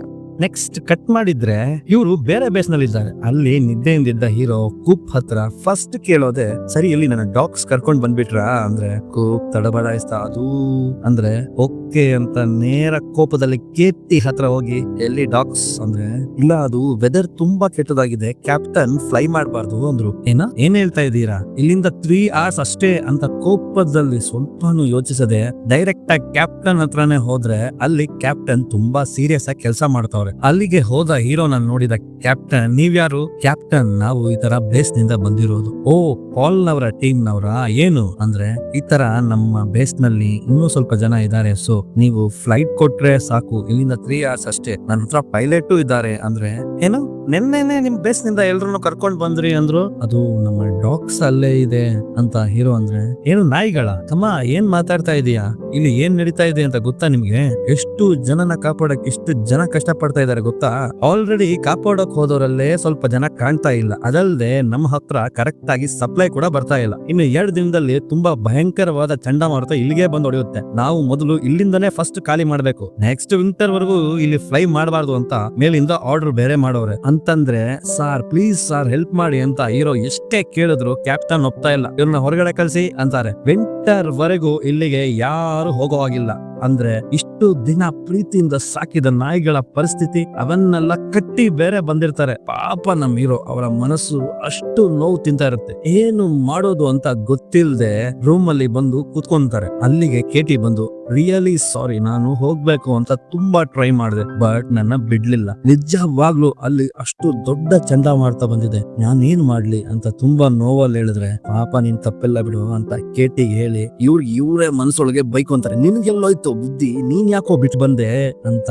ಪಾಪ ಮನುಷ್ಯ ತುಂಬಾನೇ ನೋವು ತಿಂತಾವ್ರೆ. ಅಲ್ಲಿ ಹಾಗೆ ನಡೀತಾ ಇದ್ರೆ ಇಲ್ಲಿ ಈ ಕಡೆ ಅಂಟಾರ್ಟಿಕಾದ ಬೇಸ್ ನಲ್ಲಿ ನಮ್ಮ ಡಾಗ್ಸ್ ನ ತೋರಿಸ್ತಾರೆ. ಇವರು ಇಲ್ಲಿಂದ ಹೊರಟು 4 ದಿನಗಳಾಗಿವೆ, ಆದ್ರೂ ಯಾರು ಬರ್ಲಿಲ್ಲ. ಕಟ್ಟಾಕಿರೋ ನಾಯಿಗಳು ಪರಿಸ್ಥಿತಿ ನೋಡೋಕ್ ಆಗ್ತಾ ಇಲ್ಲ, ಅದು ಬೇರೆ 4 ದಿನದಿಂದ ಊಟನೂ ಇಲ್ಲ ಅವಕ್ಕೆ. ಹಾಗೆ ನೆಕ್ಸ್ಟ್ ಸೀನ್ ಹೀರೋನ ಬೇಸ್ ನಿಂದ ವಾಪಸ್ಸು ವಾಷಿಂಗ್ಟನ್ DC ಅವರ ಹೋಮ್ ಟೌನ್ ಗೆ ಬಿಡ್ತಾರೆ. ನಮ್ಮ ಹೀರೋ ಆ ಕ್ಯಾಂಪ್ ನಿಂದಾನೆ ಅಲ್ಲಿಗೆ ಹೋಗೋಕ್ ಆಗ್ಲಿಲ್ಲ, ಇನ್ನು ಇಷ್ಟು ದೂರ ಬಂದ್ಬಿಟ್ಟವ್ರೆ. ಆದ್ರೂ ಛಲ ಬಿಡದ ತ್ರಿವಿಕ್ರಮನಂತೆ ಇವರು ಹೋಗದೆ ಇರೋ ಆಫೀಸ್ ಗಳಿಲ್ಲ, ಕೇಳ್ದಿರೋ ಪರ್ಸನ್ಸ್ ಗಳಿಲ್ಲ, ಎಲ್ರು ಹೋಗಿ ಕೇಳ್ಕೊಂತಾರೆ, ನಾನು ಆ ಜಾಗಕ್ಕೆ ಹೋಗ್ಲೇಬೇಕು, ನನಗೆ ಪರ್ಮಿಷನ್ ಕೊಡ್ಸಿ ಅಂತ ಮನವಿ ಎಲ್ಲಾ ಕೊಡ್ತಾರೆ. ಬಟ್ ಎಲ್ರು ಹೇಳೋದು ಆಗೋಲ್ಲ ಅಂತಾನೆ, ಬಿಕಾಸ್ ಕಳೆದ 2 ದಶಕದಲ್ಲೇ ಬರೆದಿರುವಂತಹ ಚಂಡಮಾರುತ ತನ್ನ ಭೀಕರತೆಯನ್ನು ಅಲ್ಲಿ ತೋರಿಸ್ತಾ ಇದೆ. ಇವಾಗ ಆಗಲ್ಲ ಅಂತ ಇವರ ರಿಕ್ವೆಸ್ಟ್ ನ ರಿಜೆಕ್ಟ್ ಮಾಡ್ತಾ ಇದ್ರೆ ನಮ್ಮ ಹೀರೋ ಕೈಲಿ ಏನು ಮಾಡಕ್ ಆಗ್ತಾ ಇಲ್ಲ. ನೆಕ್ಸ್ಟ್ ಅಲ್ಲಿ ಡಾಗ್ಸ್ ನ ತೋರಿಸ್ತಾರೆ. ಬಿರುಗಾಳಿಯಲ್ಲಿ ಒಂದು ಫ್ಲಾಗ್ ಕಿತ್ಕೊಂಡು ಹೋಗ್ತಾ ಇದ್ರೆ ಅದನ್ನ ನೋಡಿದ ಬಗ್ ಹೇಗೋ ಆ ಕುಣಿಕೆಯಿಂದ ಬಿಚ್ಕೊಂಡು ಅದನ್ನ ಫಾಲೋ ಮಾಡ್ಕೊಂಡು ಹೋಗೋದನ್ನ ನೋಡಿದ ಎಲ್ಲಾ ಡಾಗ್ಸ್ ಅದೇ ತರ ಚೈನ್ ಬಿಚ್ಕೊಂಡು ಅದರಿಂದ ಓಡ್ತವೆ. ಆದ್ರೆ ನಮ್ಮ ಚಿಕ್ಕ ಹುಡುಗ ಮ್ಯಾಕ್ಸ್ ಕೈಲಿ ಆಗ್ತಾ ಇಲ್ಲ, ಅವನು ಏನೇನೋ ಮಾಡ್ತಾವನೇ ಆಗ್ತಾ ಇಲ್ಲ. ಜಾಕ್ ನೋಡಿದ್ರೆ ತುಂಬಾ ಶಾಂತವಾಗಿ ಮಲಕ್ಕೊಂಡು ಎಲ್ಲ ನೋಡ್ತಾ ಇರ್ತಾನೆ. ನೆಕ್ಸ್ಟ್ ಇಲ್ಲಿ ನಮ್ಮ ಹೀರೋನ ತೋರಿಸ್ತಾರೆ. ಬೇರೆ ದಾರಿ ಇಲ್ದೆ ಡಾಕ್ಟರ್ ನ ಮೀಟ್ ಮಾಡೋಕೆ ಬರ್ತಾರೆ. ಡಾಕ್ಟರ್ ಕಾಲ್ ನೋವು ಮಾಡ್ಕೊಂಡಿದ್ರಲ್ಲ, ಸೊ ಮನೆಯಲ್ಲೇ ರೆಸ್ಟ್ ಮಾಡ್ತಾ ಅವರ ಮಗನ ಜೊತೆ ಟೈಮ್ ಸ್ಪೆಂಡ್ ಮಾಡ್ತಾ ಇರ್ತಾರೆ. ಅವರ ಆರೋಗ್ಯ ವಿಚಾರಿಸಿ ನಂತರ ಡಾಕ್ಟ್ರೇ ನಿಮಗಾಗಿ ಒಂದು ಗಿಫ್ಟ್ ತಂದಿದ್ದೀನಿ ಅಂತ ಇವರು ಜರ್ನಿ ಸ್ಟಾರ್ಟ್ ಮಾಡ್ಬೇಕಾದ್ರೆ ತೆಗೆದಿದ್ದ ಫೋಟೋನ ತೋರಿಸಿ, ಸರ್ ನಿಮ್ಮನ್ನು ಕಾಪಾಡಿದ ನನ್ನ ಡಾಗ್ಸ್ ಅಲ್ಲೇ ಉಳಿದಿವೆ ಸರ್, ನನ್ ಕೈಲಿ ಆಗ್ತಾ ಇಲ್ಲ ಅವನ್ನು ಅಲ್ಲೇ ಹಾಗೆ ಬಿಟ್ಟು ಇರೋಕೆ. ಸೊ ನಿಮ್ಗೆ ಹೇಗಿದ್ರು ಸ್ಪಾನ್ಸರ್ಸ್ ಗೊತ್ತಿರ್ತಾರಲ್ಲ, ಅದಕ್ಕೆ ಹೆಲ್ಪ್ ಮಾಡಿಸಿ ಸರ್, ಹೇಗಾದ್ರೂ ಮಾಡಿ ನಾನು ಹೋಗಿ ಕರ್ಕೊಂಡು ಬಂದೇ ಬರ್ತೀನಿ ಅಂತ ಹೀರೋ ರಿಕ್ವೆಸ್ಟ್ ಮಾಡ್ಕೊಂಡ್ರೆ ಡಾಕ್ಟರ್ ಹೇಳ್ತಾರೆ, ನೋಡು ಜರ್ರಿ, ಈಗಿರೋ ಪರಿಸ್ಥಿತಿಲಿ ಅಲ್ಲಿಗೆ ಹೋಗೋಕೆ ಯಾರು ಸ್ಪಾನ್ಸರ್ ಮಾಡಲ್ಲಪ್ಪ, ಅದಲ್ದೆ ನೀನೀಗ ಪ್ರಯತ್ನ ಮಾಡ್ತಾ ಇರೋದು ಅರ್ಧ ಭೂಮಿನ ದಾಟಿ ಹೋಗ್ಬೇಕಾದ ಪ್ರದೇಶ, ಸೊ ದಯವಿಟ್ಟು ಅರ್ಥ ಮಾಡ್ಕೋ, ಅವುಗಳ ಹಣೆ ಬರ ಅಷ್ಟೇ ಅಂತ ತಿಳ್ಕೊಂಡು ಸಮಾಧಾನವಾಗಿರು. ಅಲ್ಲಿ ಹಾಗೆ ನಮ್ಮ ನಾಯಿಗಳನ್ನ ತೋರಿಸ್ತಾ ಇದ್ರೆ ಹೆಚ್ಚು ಕಡಿಮೆ ಇವರು ಬಿಟ್ಟು ಒಂದು 50 ದಿನಗಳಾಗಿರ್ತದೆ. ತರ್ಲೆ ಮ್ಯಾಕ್ಸ್ ಅಲ್ಲಿ ಒಂದು ಹಕ್ಕಿನ ನೋಡ್ತಾನೆ, ಏನಾದ್ರೂ ಮಾಡಿ ಅದನ್ನ ಹಿಡಿಬೇಕು ಅಂತ ಅದನ್ನ ಓಡಿಸ್ಕೊಂಡು ಹೋದ್ರೆ ಅದನ್ನ ನೋಡಿ ಎಲ್ಲಾ ಡಾಗ್ಸ್ ಅದರಿಂದನೇ ಹೊಡುತ್ತೆ. ಆದ್ರೆ ವಯಸ್ಸಾದ ಜಾಕ್ ಕೈಯಲ್ಲಿ ಆ ಸ್ಟ್ರಿಪ್ ನಿಂದ ಬಿಡಿಸ್ಕೊಳ್ಳೋಕ್ ಆಗ್ತಾ ಇಲ್ಲ. ಬಟ್ ನಮ್ಮ ಮಾಯಾ ಇದ್ದಾಳಲ್ಲ, ಅವಳು ಜಾಕ್ ನ ಬಿಡಿಸೋಕೆ ನೋಡ್ತಾಳೆ, ಆಗ್ತಾ ಇಲ್ಲ. ಬರ್ತೀನಿರು ಅಂತೇಳಿ ಜಾಕ್ ಕೂಟದ ಜೊತೆಗೆ ಹೋಗಿ ಅವ್ರಿಗೆ ಬೇಟೆಯಾಡೋದು ಹೇಗೆ ಅಂತ ತೋರಿಸಲು ಒಂದು ಸಖತ್ ಪ್ಲಾನ್ ಮಾಡ್ತಾಳೆ. ನಾನು ಆ ಕಡೆಯಿಂದ ಹೋಗಿ ಡೈವರ್ಟ್ ಮಾಡ್ತೀನಿ, ನೀವು ಬ್ಯಾಕ್ ಇಂದ ಅಟ್ಯಾಕ್ ಮಾಡಿ ಹಿಡಿಯಿರಿ ಅಂತ ಹೇಳಿ ಹಾಗೆ ಮಾಯಾ ಲೀಡ್ ಮಾಡಿ ಅಲ್ಲಿರೋದನ್ನ ಬೇಟೆಯಾಡಿ ತಿನ್ಕೊಂಡು ಹೀರೋ ಬರ್ತಾನೆ ಅಂತ ನಂಬಿಕೆಯಲ್ಲಿ ಅವುಗಳೆಲ್ಲ ಇದ್ರೆ, ಆ ಕಡೆ ನಮ್ಮ ಹೀರೋ ಮಾಡದಿರೋ ಪ್ರಯತ್ನನೇ ಇಲ್ಲ, ಎಲ್ಲೂ ಏನು ವರ್ಕೌಟ್ ಆಗ್ತಾ ಇಲ್ಲ. ಬೇಜಾರಾಗಿ ಹೋಗೋ ಹೋಪ್ ಕೂಡ ಬದಿಗಿಟ್ಟು ನಾರ್ಮಲ್ ಆದ ಜೀವನಕ್ಕೆ ಅಡ್ಜಸ್ಟ್ ಆಗ್ತಾ ಇದ್ರೆ, ಬಟ್ ಅವ್ರಿಗೆ ಆ ಗಿಲ್ಟ್ನೆಸ್ ಇನ್ನೂ ಹಾಗೆ ಇದೆ. ನೆಕ್ಸ್ಟ್ ಅಲ್ಲಿ ಆಕಾಶದಲ್ಲಿ ಬರೋ ನಾರ್ದರ್ನ್ ಲೈಟ್ಸ್ ನ ನೋಡಿ ಮ್ಯಾಕ್ಸ್ ಕೂಗ್ತಾ ಅದನ್ನ ನೋಡಿ ಆಟ ಆಡ್ತಾ ಇದ್ರೆ, ಇದ್ರ ಜೊತೆ ಟ್ವಿನ್ಸ್ ನಾಯಿಗಳಿದ್ವಲ್ಲ ಅವು ಆಟ ಆಡ್ತಾ ಇರ್ತದೆ. ಅದ್ರಲ್ಲೊಂದ್ ನಾಯಿ ಎಡ್ಜ್ ನಲ್ಲಿ ಆಟ ಆಡ್ಬೇಕಾದ್ರೆ ಮಿಸ್ ಆಗಿ ಸ್ಲೈಡ್ ಆಗಿ ಕೆಳಗ್ ಜಾರಿ ಬಿಡುತ್ತೆ. ಅದರಿಂದ ತುಂಬಾ ಏಟಾಗಿ ಹೇಳೋಕ್ಕಾಗದೆ ಅಲ್ಲೇ ಮಲಗಿದ್ರೆ ಬೇರೆ ನಾಯಿಗಳು ಕೂಡ ಅದರ ಜೊತೆ ಮಲಗ್ತವೆ. ಸ್ವಲ್ಪ ಹೊತ್ತಲ್ಲೇ ಆ ಚಂಡಮಾರುತದ ಗಾಳಿ ಮಂಜೆಲ್ಲ ಸೇರಿ ಅದ್ರ ಮೇಲೆ ಮುಚ್ಕೊಡತ್ತೆ. ಬೆಳಗ್ಗೆ ಎಲ್ಲ ಎದ್ದು ಆ ಮಂಜಿನಿಂದ ಎದ್ದು ಓಡಾಡ್ತಾ ಇದ್ರೆ ಆ ನಾಯಿ ಮಾತ್ರ ಅಲ್ಲಾಡ್ತಾನೆ ಇಲ್ಲ, ಬಿಕಾಸ್ ಅದು ಸತ್ತಿದೆ. ಪಾಪ ನಮ್ಮ ಮ್ಯಾಕ್ಸ್ ಅದನ್ನ ಎದ್ದೋಳ್ಸಕ್ಕೆ ಪ್ರಯತ್ನ ಎಲ್ಲ ಮಾಡ್ತಾನೆ, ಆದ್ರೆ ಅದು ಹೇಳ್ತಾ ಇಲ್ಲ. ಸೊ ಎಲ್ಲಾ ಡಾಗ್ಸ್ ಗೊತ್ತಾಯ್ತು ಇದು ಸತ್ತಿದೆ ಅಂತ, ಅದಕ್ಕೆ ಎಲ್ಲಾ ಡಾಗ್ಸ್ ಅದನ್ನ ಬಿಟ್ಟು ಹೋಗ್ತವೆ. ನೆಕ್ಸ್ಟ್ ಹೀರೋ ಅದೇ ಕೊರ್ಗಲ್ಲಿ ನಾರ್ಮಲ್ ಜೀವನಕ್ಕೆ ಅಡ್ಜಸ್ಟ್ ಆಗಕ್ಕೂ ಆಗದೆ ಕಷ್ಟ ಪಡ್ತಾ ಇರೋದನ್ನ ತೋರಿಸ್ತಾರೆ. ಆಗ ಅಲ್ಲಿಗೆ ನಮ್ಮ ಹೀರೋಯಿನ್ ಕೇಟಿ ಬರ್ತಾರೆ. ಹಾಯ್, ನಿನಗೊಂದು ಸರ್ಪ್ರೈಸ್ ಅಂತ ಒಂದು ಡಾಗ್ ನ ಕೊಡ್ತಾರೆ, ಇದ್ರಿಂದನಾದ್ರೂ ಸ್ವಲ್ಪ ನಿನ್ಗೆ ಚೇಂಜ್ ಆಗುತ್ತೆ ಅನ್ಕೊಂಡಿದೀನಿ ಅಂದ್ರೆ. ಇದನ್ನ ನೋಡಿದ್ಮೇಲೆ ಅವರ ಡಾಗ್ಸ್ ನ ನೆನಪು ಇನ್ನೂ ಜಾಸ್ತಿ ಆಗುತ್ತೆ. ಏನ್ ಮಾಡ್ಬೇಕು ಅಂತ ಗೊತ್ತಾಗದೆ ಒಂದು ಪ್ಲೇಸ್ ಹೋಗ್ತಾರೆ. ಈ ಜಾಗದಲ್ಲೇ ಆ 8 ನಾಯಿಗಳನ್ನ ಅವ್ರು ತಗೊಂಡಿದ್ದು. ಇಲ್ಲಿ ಕಾಣ್ತಾ ಇರೋರೆ ಅವ್ರಿಗೆ ಟ್ರೈನಿಂಗ್ ಮಾಡಿದವರು. ನನ್ನ ಪರಿಸ್ಥಿತಿ ಹೀಗಿದೆ ಅಂತ ಅವ್ರ ಹತ್ರ ಹೇಳಿದ್ರೆ, ಮುಗಿದ ಮೇಲೆ ಫೀಲ್ ಮಾಡಿದ್ರೆ ಏನಪ್ಪಾ ಪ್ರಯೋಜನ? ಹೀಗೆ ಒಂದ್ಸಾರಿ ನಮ್ಮ ಅಪ್ಪ ಮತ್ತೆ ಅವರ ನಾಯಿಗಳು ಕರಡಿಗೆ ಹೋದಾಗ ಕರಡಿ ಒಂದು ಅಟ್ಯಾಕ್ ಮಾಡುತ್ತೆ. ಆಗ ಅದನ್ನ ಅವರ ಡಾಗ್ ಸೆಟ್ ಡಿಫೆಂಡ್ ಮಾಡಿರ್ತಾವೆ, ನಮ್ಮ ಅಪ್ಪನ್ನ ಕಾಪಾಡಿರ್ತಾರೆ. ಆದ್ರೆ ಆ ನಾಯಿಗಳೆಲ್ಲ ಅದೊಂದು ಗೊತ್ತಿಲ್ಲ. ಆ ಅಟ್ಯಾಕ್ ನಿಂದ ಚೇತರಿಸ್ಕೊಂಡ್ಮೇಲೆ ನಮ್ಮಪ್ಪ ಮತ್ತೆ ಆ ನಾಯಿಗಳನ್ನ ಹುಡ್ಕೊಂಡು ಹೋಗ್ತಾರೆ. ಯಾಕಂದ್ರೆ ಇವ್ರನ್ನ ಕಾಪಾಡಿದ ನಾಯಿಗಳನ್ನ ಕಾಪಾಡೋದೇ ಧರ್ಮ, ಅದಕ್ಕೆ ಕೊಡೋ ಮರ್ಯಾದೆನೇ ಅದು ಅಂತ ಹೇಳಿದ ತಕ್ಷಣ ಹೀರೋಗೆ ಒಂಥರ ಆಗೋಗುತ್ತೆ. ಅವ್ರು ಮಾಡ್ತಾ ಇರೋದು ತಪ್ಪು ಅನ್ನೋದು ಈಗ ಅವ್ರಿಗೆ ಗೊತ್ತಾಗುತ್ತೆ. ಅದರಿಂದ ಗಟ್ಟಿ ಮನ್ಸ್ ಮಾಡ್ಕೊಂಡು ನನ್ನ ನಾಯಿಗಳನ್ನ ನಾನೇ ಕಾಪಾಡ್ಬೇಕು ಅಂತ ಮನೆಗೆ ಹೋಗಿ ಪ್ಯಾಕ್ ಎಲ್ಲ ಮಾಡ್ತಾ ಇದ್ರೆ ಅಲ್ಲಿ ಡಾಕ್ಟರ್ ನಿಂದ ಒಂದು ಇನ್ವಿಟೇಷನ್ ಬಂದಿರೋದು ನೋಡ್ತಾರೆ. ಹಾಗೆ ಕಟ್ ಮಾಡಿದ್ರೆ ನಮ್ಮ ಡಾಗ್ಸ್ ನ ತೋರಿಸ್ತಾರೆ. ಹತ್ತತ್ರ 150 ದಿನಗಳ ಮೇಲಾಯ್ತು ಆ ಬೇಸ್ನ ಸುತ್ತಾನೆ ಆಟ ಆಡ್ತಾ ಇರ್ತೇವೆ. ಆಗ ಅಲ್ಲೊಂದು ರೂಮ್ ನ ಓಪನ್ ಮಾಡ್ಬಿಡ್ತೇವೆ. ಅದರಲ್ಲಿ ಸುಮಾರು food items like dog biscuits ಆತರ ಎಲ್ಲ ಸಿಗುತ್ತೆ. ಅದನ್ನ ತಿಂದು ಹಸಿವು ನೀಗಿಸ್ಕೊತಾ ಇದ್ರೆ ಈ ಕಡೆ ಡಾಕ್ಟರ್ಗೆ ದೊಡ್ಡ ಪ್ರಶಸ್ತಿ ಸಮಾರಂಭ ನಡೀತಾ ಇರ್ತದೆ. ಬಿಕಾಸ್ ಅವ್ರ ಕಂಡಿಡಿದಿರೋದು ಅಷ್ಟು ದೊಡ್ಡ ವಿಷಯ. ಸ್ಪೀಚ್ ಎಲ್ಲ ಕೊಡ್ತಾ ಇರ್ತಾರೆ. ಅದ್ರಲ್ಲಿ ಅವ್ರು ಆ ಬೇಸಲ್ಲಿ ನಡೆದ ಘಟನೆಗಳೆಲ್ಲ ನೆನ್ಸ್ಕೊಂಡು ಈ ತರ ಬೇಸ್ನವರೇ ನನ್ನನ್ನು ಕಾಪಾಡಿದ್ರು ಅಂತ ಹೇಳ್ತಾ ಇರ್ಬೇಕಾದ್ರೆ ಅಲ್ಲಿ ಹೀರೋ ಎಂಟ್ರಿ ಆಗುತ್ತೆ.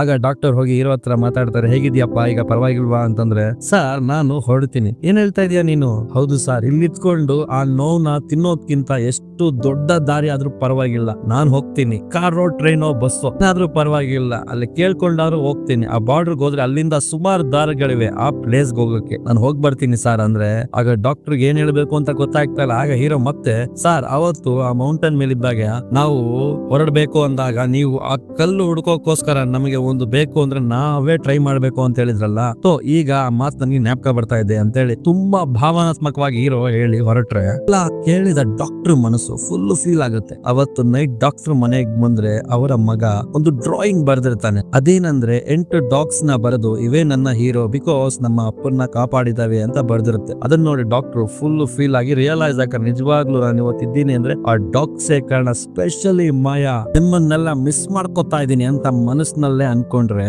ಅಲ್ಲಿ ನಮ್ಮ ಬೇಸ್ ನಲ್ಲಿ ತೋರಿಸ್ತಾರೆ. ಆಲ್ರೆಡಿ ಆ ನಾಯಿಗಳನ್ನ ಬಿಟ್ಟು 152ನೇ ದಿನ ಆಗೋಗಿರುತ್ತೆ. ಹಸಿವಿನಲ್ಲಿ ಏನ್ ಮಾಡ್ಬೇಕು ಅಂತ ಗೊತ್ತಾಗದೆ ಆ ಕಡೆ ಈ ಕಡೆ ಅಂತ ತಿರುಗ್ತಾ ಇದ್ರೆ ಅಲ್ಲಿ ಮ್ಯಾಕ್ಸ್ ಒಂದು ಸತ್ತ ದೊಡ್ಡ ತಿಮಿಂಗ್ಲನ್ನ ನೋಡ್ತಾನೆ. ಅದನ್ನ ತುಂಬಾ ಹಸಿವಿನಲ್ಲಿರೋದ್ರಿಂದ ತಿನ್ಬೇಕು ಅಂತ ಹತ್ರ ಹೋದ್ರೆ ಅದರ ಒಳಗಿನಿಂದ ಲೆಪರ್ಡ್ ಸ್ಟೀಲ್ ಅಂತಾರಲ್ಲ ಅದೇ ಕಡಲ ಸಿರುತ್ತೆ. ಅದು ಒಳಗಿನಿಂದ ಬಂದು ಮ್ಯಾಕ್ಸ್ ನ ಎದುರಿಸುತ್ತೆ, ಇದು ನನ್ನ ಫುಡ್ ಅಂತ. ಹಾಗೆ ಮೇಲ್ ನೋಡಿದ ಮ್ಯಾಕ್ಸ್ ಮಿಕ್ಕವರೆಲ್ಲ ತುಂಬಾ ಹಸಿವಿನಲ್ಲಿದ್ದಾರೆ ಅಂತ ತಿಳ್ಕೊಂಡು ಅದರಿಂದ ಒಂದು ಚಿಕ್ಕ ಪೀಸ್ ನ ಆ ಲೆಪರ್ಡ್ ಸ್ಟೀಲ್ ನ ಡೈವರ್ಟ್ ಮಾಡೋಕೆ ತಗೊಂಡು ಓಡುತ್ತೆ. ಆ ಸೀಲ್ ಕೂಡ ಅದನ್ನ ಓಡಿಸ್ಕೊಂಡು ಹೋಗುತ್ತೆ. ಆ ಗ್ಯಾಪ್ ನಲ್ಲಿ ಉಳಿದಿರೋ ನಾಯೆಲ್ಲ ಬಂದು ಅದನ್ನ ತಿಂತಾ ಇದ್ರೆ ಇದನ್ನ ನೋಡಿದ ಲೆಪರ್ಡ್ ಸೀಲ್ ಕೋಪದಲ್ಲಿ ಮತ್ತೆ ಬಂದು ಮಾಯನ ಕಾಲ್ನ ಕಚ್ಚಿಬಿಡುತ್ತೆ. ಇದನ್ನ ನೋಡಿದ ಮ್ಯಾಕ್ಸ್ ಗೆ ಎಷ್ಟು ಕೋಪ ಬರುತ್ತೆ ಅಂದ್ರೆ ಆ ಲೆಪರ್ಡ್ ಸೀಲ್ ಗೆ ಸ್ವಲ್ಪನೂ ಭಯ ಪಡ್ಕೊಳ್ದೆ ಅದರ ಮೇಲೆ ನಿಂತು ಕಚ್ಚೋಕೆ ಸ್ಟಾರ್ಟ್ ಮಾಡುತ್ತೆ. ನೆಕ್ಸ್ಟ್ ಎಲ್ಲಾ ಡಾಗ್ಸ್ ಸೇರಿ ಕಡಿಯೋಕೆ ಶುರು ಮಾಡಿದಾಗ ಆ ಲೆಪರ್ಡ್ ಸೀಲ್ ಭಯದಿಂದ ಅಲ್ಲಿಂದ ಓಡೋಗುತ್ತೆ. ಎಲ್ರು ಫುಲ್ ಆಗಿ ಹೊಟ್ಟೆ ತುಂಬಿಸ್ಕೊಂತಾರೆ. ಆದ್ರೆ ಮಾಯಾ ಕಾಲ್ಗೆ ಜಾಸ್ತಿನೇ ಏಟ್ ಆಗುತ್ತೆ. ನೆಕ್ಸ್ಟ್ ಹಾಗೆ ನ್ಯೂಜಿಲೆಂಡ್ ನ ಒಂದು ಪೋರ್ಟ್ ತೋರಿಸ್ತಾರೆ. ಅಲ್ಲಿ ನಮ್ಮ ಹೀರೋ ಒಬ್ರ ಹತ್ರ ಹೋಗಿ ಈ ತರ ನಾನು ಈ ಜಾಗಕ್ಕೆ ಹೋಗ್ಬೇಕು ಅಂತಂದ್ರೆ ಅವರು, ಸರ್ ನಂದು ಚಿಕ್ಕ ಬೋಟು, ಅದೆಲ್ಲ ನೀವ್ ಹೇಳಿದ ಜಾಗಕ್ಕೆ ಹೋಗೋಕ್ಕಾಗಲ್ಲ, ಸೊ ನೀವು ಬೆಟರ್ ಆ ಬಾರ್ ನಲ್ಲಿ ಕೇಳಿ ಸರ್ ಅಂತಂದ್ರೆ ಹಾಗೆ ನೆಕ್ಸ್ಟ್ ಹೀರೋ ಅಲ್ಲಿರೋರೊಬ್ರ ಹತ್ರ ಈ ತರ ಆ ಜಾಗಕ್ಕೆ ಹೋಗ್ಬೇಕು ಅಂದ್ರೆ, ಸರ್ ನೀವು ಹೇಳ್ತಾ ಇರೋ ಜಾಗದಲ್ಲಿ ತುಂಬಾ ತಿಕ್ಕಾದ ಐಸ್ ಪದರ ಇರುತ್ತೆ, ತುಂಬಾ ಕಷ್ಟ ಆದ್ರೂ ನೋಡೋಣ ಅಂತ ಮಾತಾಡ್ತಾ ಇದ್ರೆ ಅಲ್ಲಿಗೆ ಆ ಬಾರ್ ನ ವೈಟ್ರೆಸ್ ಬಂದು, ಸರ್ ಇದನ್ನ ನಿಮಗಾಗಿ ಒಬ್ರು ಆರ್ಡರ್ ಮಾಡವ್ರೆ ಅಂತ ಹೇಳಿದ್ರೆ ಅದನ್ನ ನೋಡಿದ ನಮ್ಮ ಹೀರೋ ಯಾರದು ಅಂತ ತಿರುಗಿ ನೋಡಿದ್ರೆ ನಮ್ಮ ಕೇಟಿ. ಹೇ ಕೇಟಿ, ನೀನ್ ಇಲ್ಲೇನ್ ಮಾಡ್ತಾ ಇದ್ದೀಯಾ ಅಂದ್ರೆ, ನನಗೆಲ್ಲೋ ಟ್ರಾವೆಲ್ ಮಾಡ್ಬೇಕು ಸೊ ಅದಕ್ಕೆ ಬಂದೆ. ಓ ಎಲ್ಲಿಗೆ ಹೋಗ್ತಾ ಇದೀಯಾ? ನಾನ್ ಎಲ್ಲೋಗ್ತೀನೋ ಅವಳು ಅಲ್ಲಿಗೆ ಹೋಗೋದು ಅಂದ್ರೆ ಯಾರದು ಅಂತ ನೋಡಿದ್ರೆ ನಮ್ಮಕ್ಕೂ. ಲೇ ನೀನೇನೋ ಮಾಡ್ತಾ ಇದ್ಯಾ ಇಲ್ಲಿ? ಆ ಊರ್ ಸುತ್ತೋಕ್ ಬಂದಿದ್ದೀನಿ ಅಂದ್ರೆ ಏನೋ ಹೇಳ್ತಾ ಇದ್ದೀಯಾ? ಅದನ್ನ ಅವ್ರ ಹತ್ರನೇ ಕೇಳು ಅಂತ. ಯಾರಪ್ಪ ಅದು? ನಮ್ ಡಾಕ್ಟ್ರು. ಹೀರೋಗೆ ಏನು ಅರ್ಥ ಆಗ್ತಾ ಇಲ್ಲ. ಬಂದು ತಮ್ಮ, ನನ್ಗೆ ತುಂಬಾ ಸ್ಪಾನ್ಸರ್ ಗಳು ಮುಂದೆ ಬಂದ್ರು, ನಾವು ಬೇರೆ ಕ್ಯಾಂಪ್ ನಲ್ಲಿ ಒಂದು ವಿಷಯ ಬಿಟ್ಟು ಬಂದಿದ್ದೀವಿ, ಅದನ್ನ ಎತ್ಕೋ ಬರೋಣ ಅಂತ ಹೋಗ್ತಾ ಇದ್ದೀವಿ, ನೀನ್ ಬರ್ತೀಯಾ ಅಂದ್ರೆ ಹೀರೋಗೆ ಫುಲ್ ಖುಷು. ನಡೀರಿ ಮೊದ್ಲು ಹೋಗೋಣ ಅಂತ.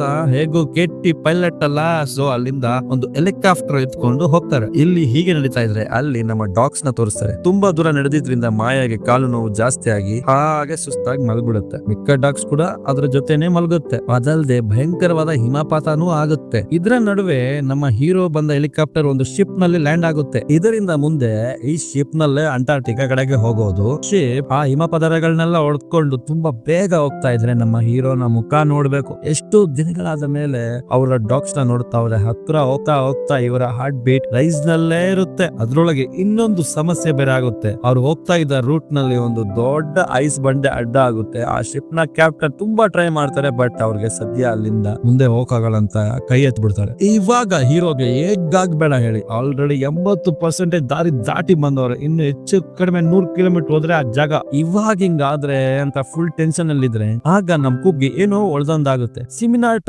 ಅಂತಾನೆ. ಅದಕ್ಕೆ ಹೀರೋ, ಲೇ ಸುಮ್ನಿರೋ, ನಾನೇ ಮೊದಲ ಟೆನ್ಷನ್ ನಲ್ಲಿ ಇದ್ದೀನಿ, ಈಗ ನಿನ್ನ ಗರ್ಲ್ ಫ್ರೆಂಡ್ ಹೆಸರು ಹೇಳಿದ್ರೆ ಏನು ಅರ್ಥ ಅಂದ್ರೆ, ಇಲ್ಲಿ ನೋಡೋ ಅಂತಮ್ಮ, ನಮ್ಮ ಹತ್ರ ಹೇಗೂ ಹೆಲಿಕಾಪ್ಟರ್ ಇದ್ರೆ ಇಲ್ಲಿಂದ ನಮ್ಮ ಬೇಸ್ಗೆ ಹೋಗಲ್ಲ, ಅಷ್ಟು ಫ್ಯೂಲ್ ಇಲ್ಲ. ಆದ್ರೆ ಇಲ್ಲೇ ಹತ್ರ ಇರುವ ಇಟಾಲಿಯನ್ ಬೇಸ್ಗೆ ಹೋಗ್ಬೋದಷ್ಟು ಫ್ಯೂಲ್ ಇದೆ. ನಾವು ಇಲ್ಲಿಂದ ಇಟಾಲಿಯನ್ ಬೇಸ್ಗೆ ಹೋದ್ರೆ ಅಲ್ಲಿ ಸ್ನೋ ಕ್ಯಾಚ್ ಇದೆ, ಅಲ್ಲಿಂದ ನಮ್ಮ ಬೇಸ್ಗೆ ಅದರಿಂದ ಹೋಗ್ಬೋದು. ಅಂದ್ರೆ ಹೀರೋಗೆ ಫುಲ್ ಗುಜಾಲ, ಲೇ ಕುಪ್ ನೀನ್ ಬೇರೆ ಲೆವೆಲ್ ಅಂತ ಹೀರೋ ಹೊಗಳಿದ್ರೆ ಇಲ್ಲಿ ನಮ್ಮ ಮಾಯನ ತೋರಿಸ್ತಾರೆ. ಅವಳಿಗೆ ಕಾಲಿಗೆ ಏಟಾಗಿದ್ರಿಂದ ಬೇರೆ ಡಾಗ್ಸ್ ಅಕ್ಕಿ ಹಿಡಿದು ಮಾಯಿಗೆ ಕೊಟ್ರೆ ಅದು ತಿಂತಾ ಇಲ್ಲ. ಆಗ ಎಲ್ಲಾ ಡಾಗ್ಸ್ ಅಕ್ಕಿಗಳನ್ನು ಮ್ಯಾಕ್ಸ್ ಹತ್ರ ತಂದು ಇಡುತ್ತವೆ, ಯಾಕಂದ್ರೆ ಇನ್ಮೇಲೆ ನೀನೆ ನಮಗೆ ಮಾಯ ತರ ಅಂತ ಅರ್ಥ. ಅದಕ್ಕೆ ಮ್ಯಾಕ್ಸ್ ಎಲ್ರಿಗೂ ಆ ಊಟನ ಶೇರ್ ಮಾಡುತ್ತೆ. ಹಾಗೆ ನೆಕ್ಸ್ಟ್ ಚಾಪರ್ ನಲ್ಲಿ ನಮ್ಮ ಹೀರೋನ ಟೀಮ್ ಇಟಾಲಿಯನ್ ಬೇಸ್ಗೆ ಬಂದು ಇಳಿತಾರೆ. ಅಲ್ಲೇ ಒಂದು ಶೆಡ್ ನಿಂದ ಸ್ನೋ ಕ್ಯಾಟ್ ಅನ್ನೋ ವೆಹಿಕಲ್ ಹೊರಗೆ ತೆಗಿತಾರೆ. ಅಷ್ಟರಲ್ಲಿ ಕೂಪ್ ಆ ಬೇಸ್ ನ ಒಳಗೋಗಿ ಒಂದು ಫೋಟೋ ತಗೊಂಡು ಹೀರೋಗೆ ತೋರಿಸ್ತಾನೆ. ಲೈಕ್ ಕೂಪ್, ನೀನ್ ಇಷ್ಟು ದಿನ ಹೇಳ್ತಾ ಇದ್ದಿದ್ ನಿಜಾನೇ ಅಂತ ಎಲ್ರು ಖುಷಿ ಆಗ್ತಾರೆ. ಬಿಕಾಸ್ ಆ ಇಟಾಲಿಯನ್ ಗರ್ಲ್ ನಿಜವಾಗ್ಲೂ ಕೂಪ್ ನ ಗರ್ಲ್ ಫ್ರೆಂಡೇ.